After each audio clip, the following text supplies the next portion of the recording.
Hello everyone, welcome to Sanmarga classes. ತ್ರಿಭುಜಗಳು ಅಧ್ಯಾಯದ 4ನೇ ಪ್ರಶ್ನೆಯನ್ನ ಗಮನಿಸಿ. ತ್ರಿಭುಜ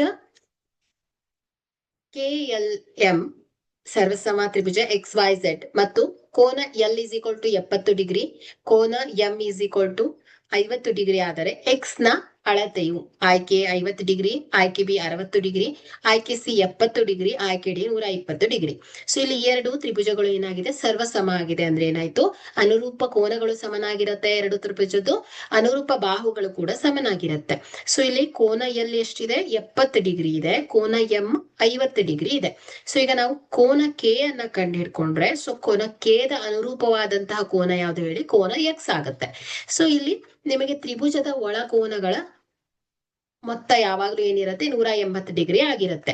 ಸೊ ಹಾಗಾಗಿ ಕೋನ ಕೆ ಪ್ಲಸ್ ಕೋನ ಎಲ್ ಪ್ಲಸ್ ಕೋನ ಎಂ ಇಸ್ ಈಕ್ವಲ್ ಟು ಎಷ್ಟು ಹೇಳಿ, 180 ಡಿಗ್ರಿ. ಓಕೆ, ಸೊ ಕೋನ ಕೆ ಎಷ್ಟಿದೆ ಫೈಂಡ್ ಮಾಡ್ಬೇಕು. So plus L 70 degree plus 50 degree is equal to 180 degree. Okay, so ಕೋನ ಕೆ ಇಲ್ಲಿ 70 ಪ್ಲಸ್ 50 ಏನಾಗುತ್ತೆ ಹೇಳಿ, 120 ಡಿಗ್ರಿ ಆಗುತ್ತೆ. Okay, 120 degree is equal to 180 degree. So ಕೋನ K is equal to 180 degree minus 120 degree.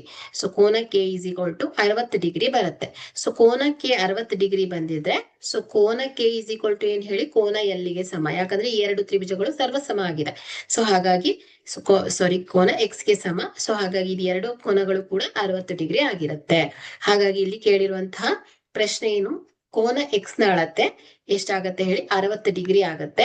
So B ಆಯ್ಕೆ ಸರಿಯಾಗಿದೆ. Okay, thank you.